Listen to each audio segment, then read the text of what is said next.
Welcome to legal guide 360 your complete legal compass में आप सभी व्यूअर्स और लिसनर्स का एक बार फिर स्वागत है। तो जैसा कि लास्ट लेक्चर के अंदर हमने BNSS की सेक्शंस जो डेफिनेशंस जो हमने पढ़ाई थी उसके अंदर कुछ डेफिनेशंस आपको पढ़ाई थी, उससे आगे की डेफिनेशंस जो हैं BNSS की वो हम आज के लेक्चर के अंदर कवर करेंगे। जैसा कि आप सभी को पूर्व विदित है कि मैं जो पुराने लॉज हैं उनको नए लॉज जो 1 जुलाई से लागू होने वाले हैं उन लॉ के साथ कंपेयर करके पढ़ा रहा हूँ। तो आज जो हम बात करेंगे वो CRPC वर्सेस BNSS की कि क्या चेंज हुआ है BNSS के अंदर। तो जैसा कि मैं हर वीडियो के अंदर बताता हूँ कि जो मैंने ग्रीन से किया हुआ है इसका मतलब ये नया ऐड हुआ है, मतलब ये BNSS के अंदर नया है, बिल्कुल ये CRPC के अंदर नहीं था। तो मैं रेड से कर रहा हूँ मतलब इस चीज़ को हटा दिया गया है, ग्रीन से कर रहा हूँ मतलब ये चीज़ नई ऐड होके आई है। तो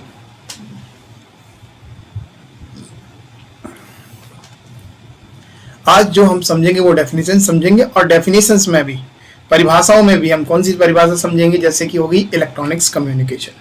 ठीक है, पहली तो बात ये होगी इलेक्ट्रॉनिक्स कम्युनिकेशन, हिंदी की बात करें तो इलेक्ट्रॉनिक्स संसूचना। दूसरी होगी लोकल ज्यूरिसडिक्शन, हिंदी में बोले तो स्थानीय अधिकारिता। तीसरी डेफिनेशन होगी नॉन कॉग्निजेबल ऑफेंस, हिंदी में असंज्ञेय अपराध। और चौथी डेफिनेशन हमारी होगी नोटिफिकेशन, हिंदी में अधिसूचना। तो हम 4 डेफिनेशन पढ़ने वाले हैं जिसमें से एक डेफिनेशन पूरी तरह से नहीं है, इलेक्ट्रॉनिक्स कम्युनिकेशन यानी इलेक्ट्रॉनिक संसूचना। और लोकल ज्यूरिसडिक्शंस आपकी ऑलरेडी CRPC में थी, नॉन कॉग्निजेबल ऑफेंस ऑलरेडी आपकी CRPC में थी, नोटिफिकेशन ऑलरेडी CRPC के अंदर था। तो सबसे पहले हम बात करते हैं इलेक्ट्रॉनिक्स कम्युनिकेशन की, इलेक्ट्रॉनिक्स सूचना की। तो पहला क्वेश्चन जो बनेगा वो आपसे यही बनेगा कि इलेक्ट्रॉनिक्स कम्युनिकेशन यानी इलेक्ट्रॉनिक संसूचना को नए लॉ यानी BNSS भारतीय नागरिक सुरक्षा संहिता 2023 के अंदर कहाँ डिफाइन करा है। तो कहाँ डिफाइन किया है, सेक्शन 2 सबसेक्शन 1 का सब क्लॉज I के अंदर इसको डिफाइन किया है। तो पहली बात तो आपके लिए इंपॉर्टेंट ये होगी जिससे आपसे क्वेश्चन पूछा जा सकता है। ठीक है, अब हम समझते हैं कि इलेक्ट्रॉनिक कम्युनिकेशन है क्या इसका मतलब है, क्योंकि ये आगे आने वाली जो सेक्शंस होंगी उसके अंदर इलेक्ट्रॉनिक्स कम्युनिकेशन आपको कई जगह आपको देखने को मिलेगा। तो जब तक आपको ये नहीं पता होगा कि इलेक्ट्रॉनिक्स कम्युनिकेशन क्या है तब तक आप उस डेफिनेशन को नहीं समझ सकते। तो इलेक्ट्रॉनिक्स कम्युनिकेशन मीन्स मतलब इलेक्ट्रॉनिक्स जो कम्युनिकेशन है उनसे अभिप्रेत है, उनका मतलब है, क्या मतलब है, दी कम्युनिकेशन। तो इस चीज को पढ़ने से पहले सबसे पहले हमें ये जो कम्युनिकेशन वर्ड है इस चीज को समझना है, कम्युनिकेशन वर्ड को ही समझना है ये क्या है। तो कम्युनिकेशन का सिंपल सा मतलब होता है कि ऐसा कोई एक्ट जिसके जरिए शेयरिंग हो रही हो, एक्सचेंजिंग हो रही हो किस चीज की, इंफॉर्मेशन की, आइडियाज की और किसी फीलिंग की। लाइक मैं आपको बताऊं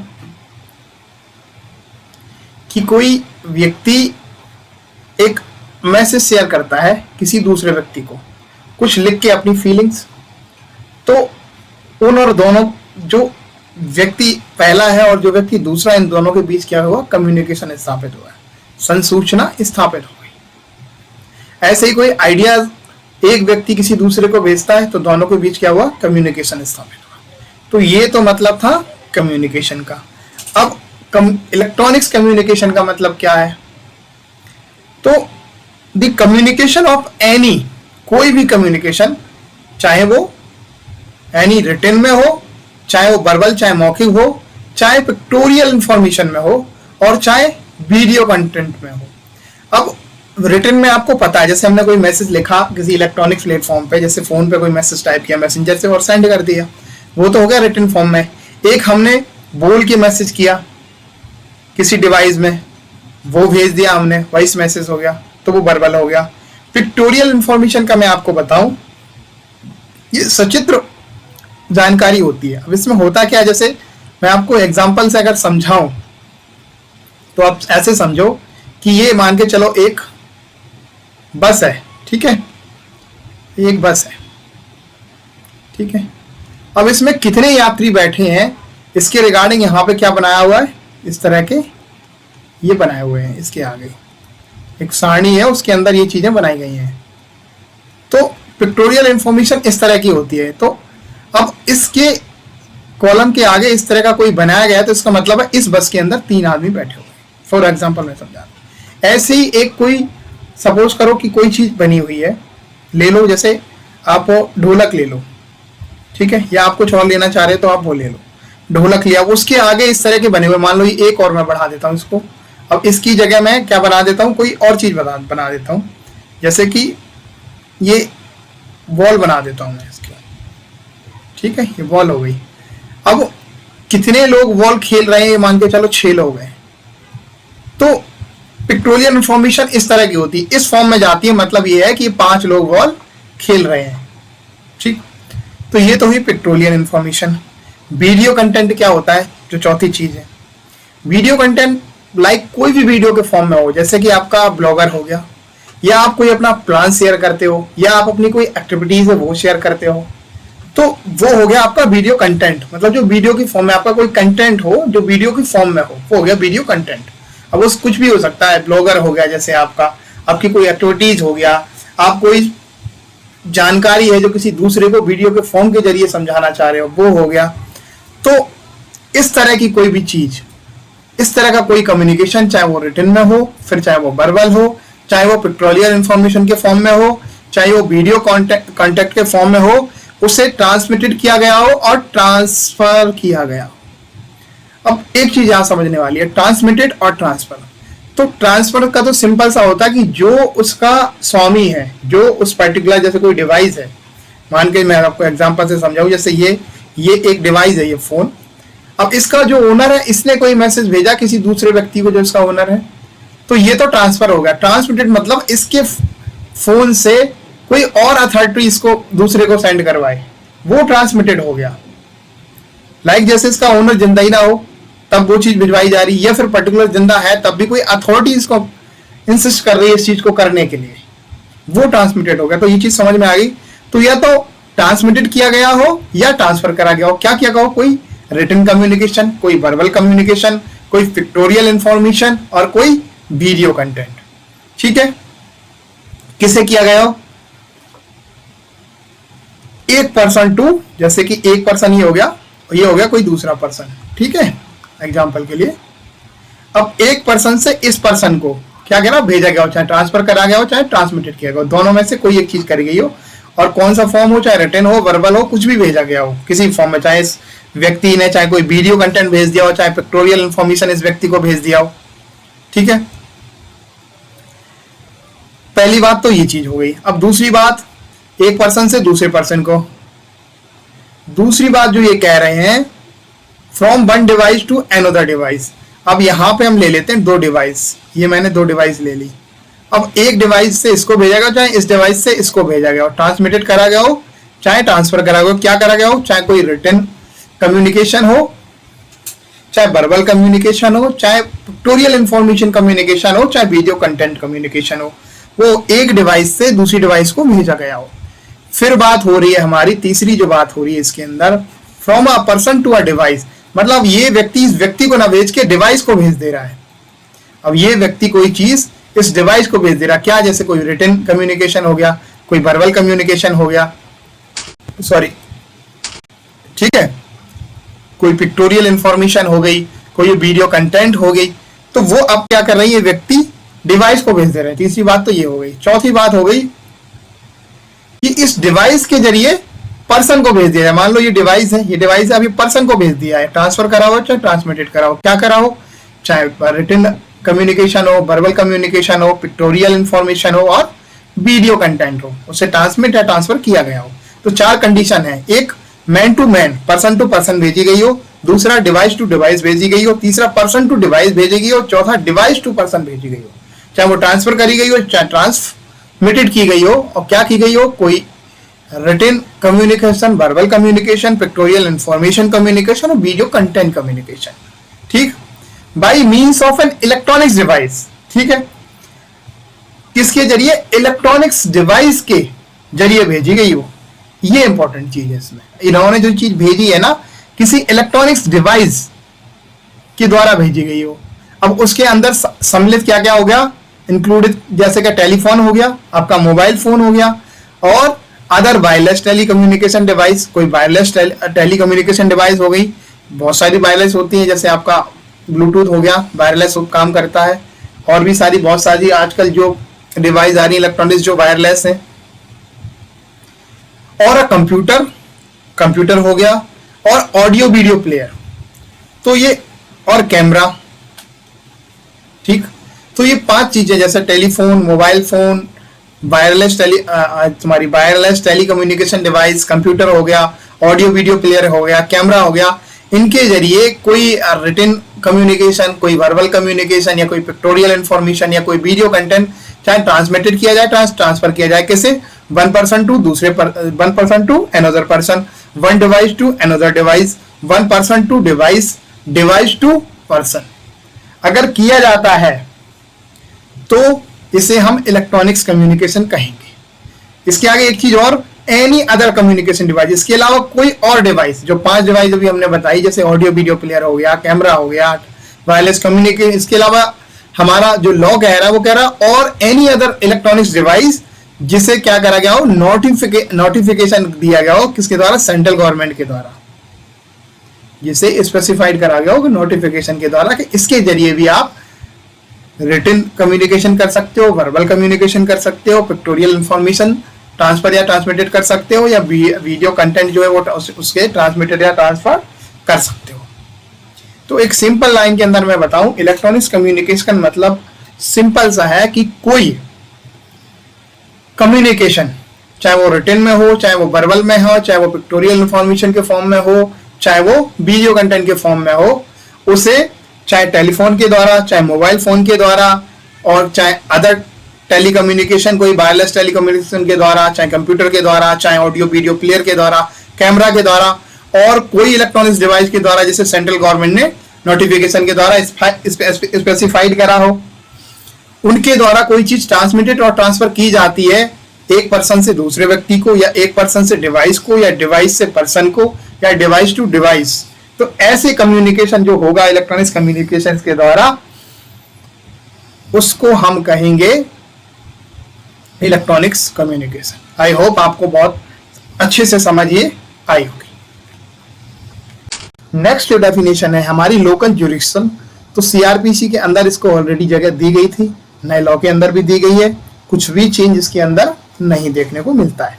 तो पहला क्वेश्चन मैंने बताया आपके लिए प्री का जो बनता वो यही कि लोकल ज्यूरिडिक्शन यानी स्थानीय अधिकारिता को नए लॉ यानी BNSS के अंदर 2 सबसेक्शन 1 का सबसेक्शन सब क्लॉज N के अंदर डिफाइन किया गया है, और हमारे सीआरपीसी के अंदर ये कहाँ डिफाइन थी? तो 2J के अंदर।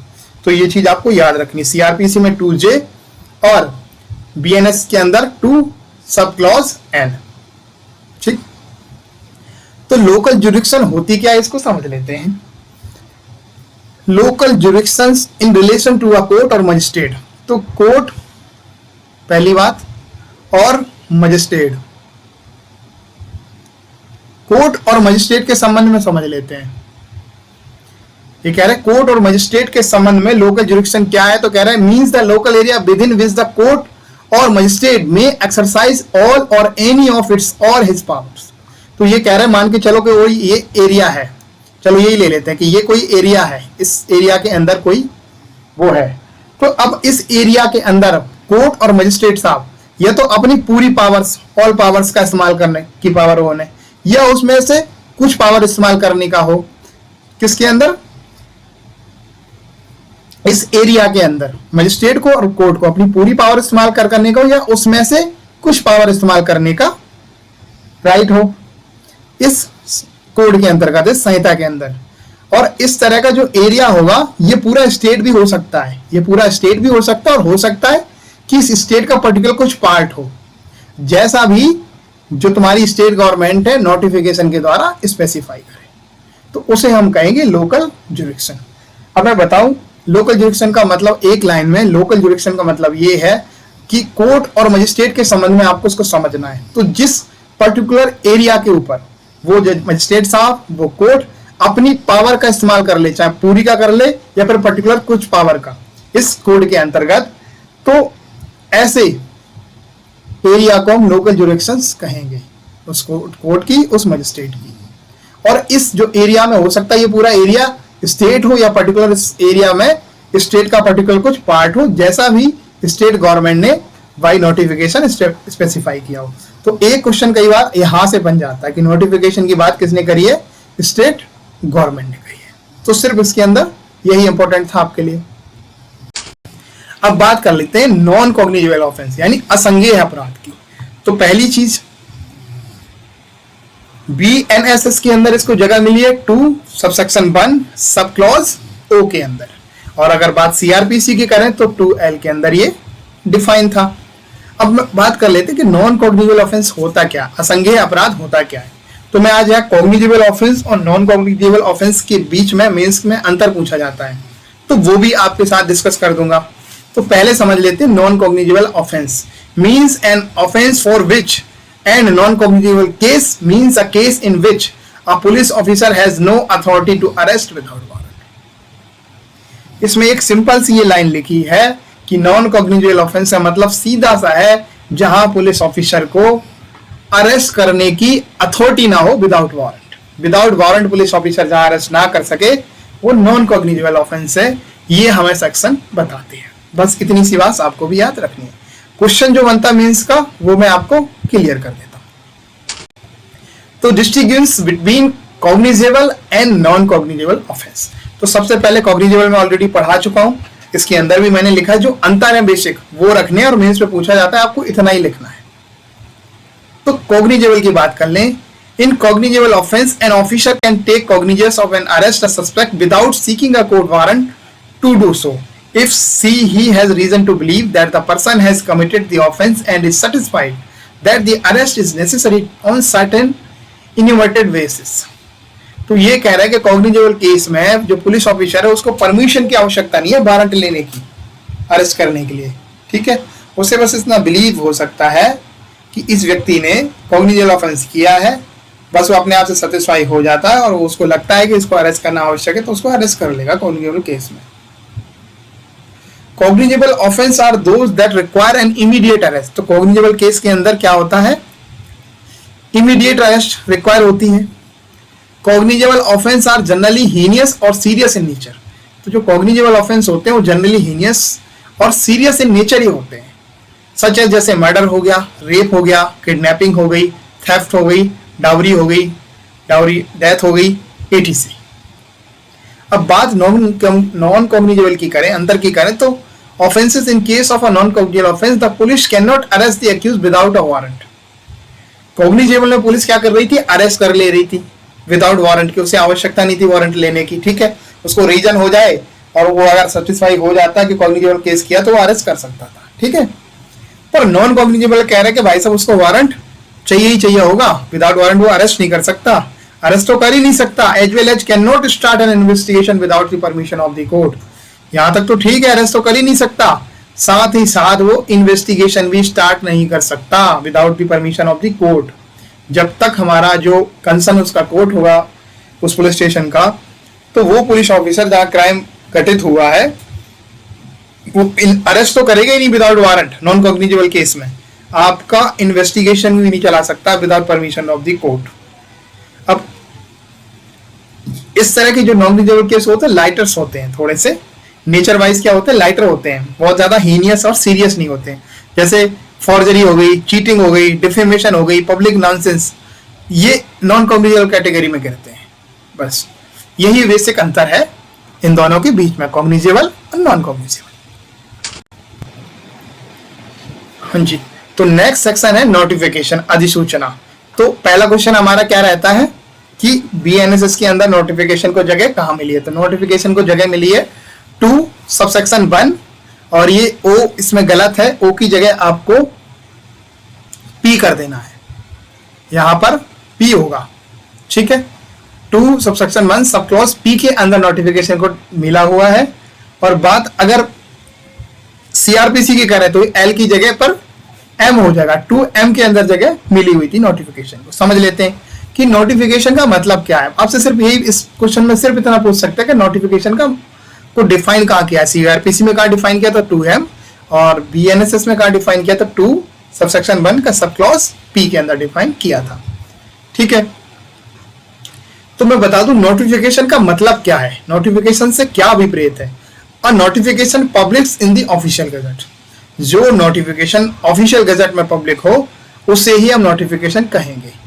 उसका मतलब जैसे ये हमारा ऑफिशियल गजट है, अब इस तरह से कोई ऑफिशियल गजट में कोई नोटिफिकेशन पब्लिश होता है उसे हम कहेंगे कि ये नोटिफिकेशन है, ये अधिसूचना है। बस इतनी सी चीज आपको समझनी है। Thank you so much. Join our Telegram channel to get free study material, and thank you for watching. Subscribe for more videos. And अगर आप इसका PDF चाहते हैं तो मैं इसकी डिस्क्रिप्शन में टेलीग्राम की लिंक डाल दूंगा, वहां से आप ये PDF इजीली डाउनलोड कर सकेंगे। Thank you so much. मिलेंगे कल फिर किसी नए लेक्चर के साथ, तब तक के लिए धन्यवाद।